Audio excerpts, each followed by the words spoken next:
Well, I thought Kathy McMorris Rogers did a great job.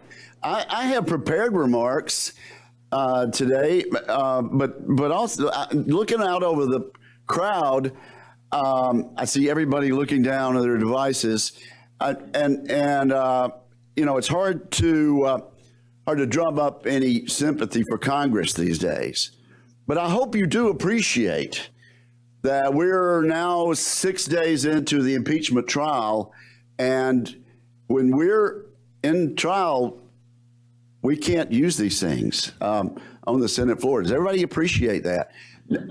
There have been no convulsions that I know of. No senator has fallen out in the aisle and just gone into delirium tremens. So, you know, give us a little love, because when that gavel comes in and the Chief Justice walks in, we have eschewed these for I guess now this will be the 7th day. So wish us well. The internet, I'm one of 6 keynote speakers. Oh, okay, wow. Look, the internet's strong. The internet's open. The internet's free to Americans. We need to keep it that way. I want to talk about 4 specific issues, and then I do have to run back and try to check into 2 committees so I can get my per diem in both those committees. Net neutrality. And really, you know, Kathy did such a great job talking about all those. Accurate broadband maps, winning the race to 5G, and federal data privacy legislation, something I have spent a lot of time on. Net neutrality.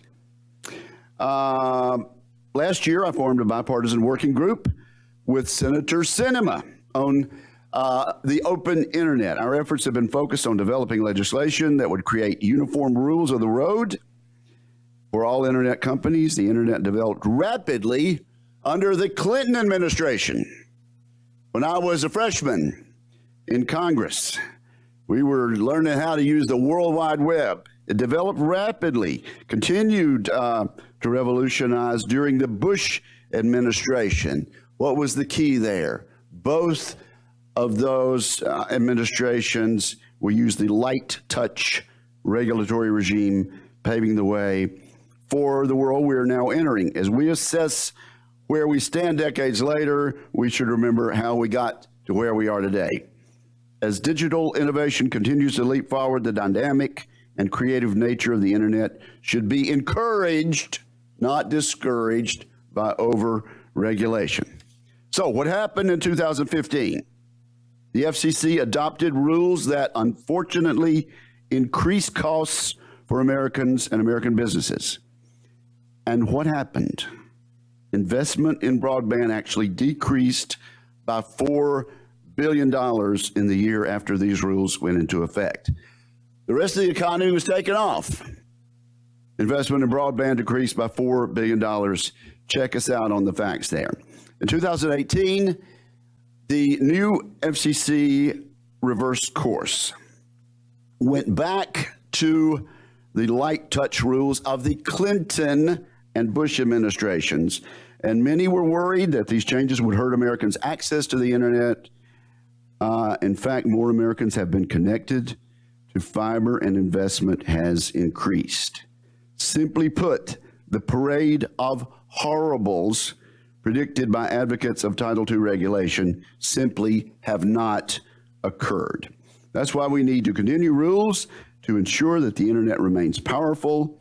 A powerful economic engine promotes future investment and protects consumers by preventing blocking, throttling, and paid prioritization of lawful internet traffic. Through the Wicker Cinema working group process, it's become clear that there is more agreement on this issue than you might think. Most of us would agree that any legislative proposal should protect consumers, increase transparency, promote broader access to internet services, and ensure that content from different sources is treated fairly. I think we're making great progress there. Let's talk about accurate broadband maps. I think this is a situation where the Congress is moving, but also we've turned the FCC around on this issue. Accurate broadband maps, as Kathy McMorris Rogers just says, are a critical component to closing the digital divide and maintaining a prosperous internet economy. We need accurate broadband maps that tell us where the broadband is available and where it is not available at certain speeds. Flawed and inaccurate maps, which were just about to be foisted on us, would have wasted resources and stifled opportunities. So last year, I introduced the Broadband Data Act, which requires the FCC to change the way broadband data is collected, verified, and reported to the agency. As many of you know, this has passed the United States Senate. It awaits passage in the House, and I, for one, would sure like to get that bill on the president's desk early this year. Now, your previous panelists talked about winning the race to 5G, and we've got to do that. Healthcare providers in Mississippi have been innovative in reaching hard-to-reach patients and constituencies. University of Mississippi Medical Center can extend the reach of life-saving telemedicine and support more cutting-edge medical services. As a result, Mississippians and others around the country will enjoy increased access to better quality of care at lower cost and in remote locales if we can win the race to 5G. On farms and ranches, 5G will enable the use of more precision agriculture technologies. The benefits of 5G will also extend to manufacturing, artificial intelligence, quantum computing, and other next-generation innovation.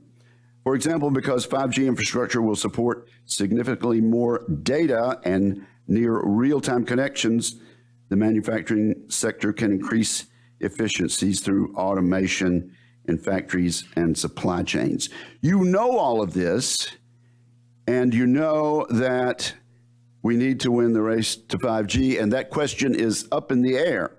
But achieving U.S. leadership in 5G will require a dedicated and coordinated effort at all levels of the government, and this starts with making more spectrum available. Again, I endorse the comments of my friend and colleague, Kathy McMorris Rogers. The challenge is this mid-band spectrum. My position is that Congress should speak on this issue, House and Senate, and the president should sign legislation into law. Barring that, I think we all know the FCC is preparing to act and is ready to act quickly. So if Congress would like to be heard, left, right, and center, Republican and Democrat, we need to act, and we need to act now, because the FCC knows that speed is of the essence if we are to win the race to 5G. Also, I have legislation which I have given the shorthand of rip and replace, and that deals with another issue that your last panel talked about, and that is the Huawei and ZTE equipment in our networks. This underscores the importance of safeguarding our communications networks from threats to our national economic and personal security. We're not quite there on passing that legislation, as you might imagine. There are a number of views on that, but sure would be nice. And then my favorite issue for 2019 that I've spent so much sweat equity on, and that is federal data privacy legislation. Consumer trust is essential. To maintain trust, a strong, uniform federal data privacy framework should adequately protect consumer data from misuse. Here I am sticking to my script because I want to choose my words carefully. For the past year, I've been working with my colleagues on the Commerce Committee to develop a strong national and bipartisan privacy law that would provide meaningful data protections for all Americans. Late last year, Democrats on the Commerce Committee introduced legislation clearly reflecting where they want to go. This was a pretty good bill. However, any privacy bill will need bipartisan support to become law. From the beginning of this process, I have advocated for privacy legislation that would provide strong protections for consumers and create a uniform federal data privacy framework, a national uniform data privacy framework. Strong privacy protections need to apply to consumers regardless of where in the United States they live, work, or engage in commerce, both online and offline. A privacy bill will also need to be workable for businesses and foster an environment that continues to promote job creation, investment, and innovation. I also released a bill late last year that is intended to achieve those objectives. My draft bill is informed by over a year of bipartisan negotiations and feedback we have received from consumer advocates, state and local governments, academia, and a number of stakeholders representing many sectors of the economy. I am continuing to work with my colleagues on both sides of the aisle to get a bill that will get us across the finish line. So those four issues are front and center in our committee and in my consciousness. And I think we are making great progress. In the meantime, the internet continues to be that great engine of job creation and economic growth. Maintaining a commitment to legislative ideas that promote investment, protect consumers, and foster innovation will help drive continued technology leadership and economic prosperity in the United States for years to come. Thank you, and have a good Super Bowl.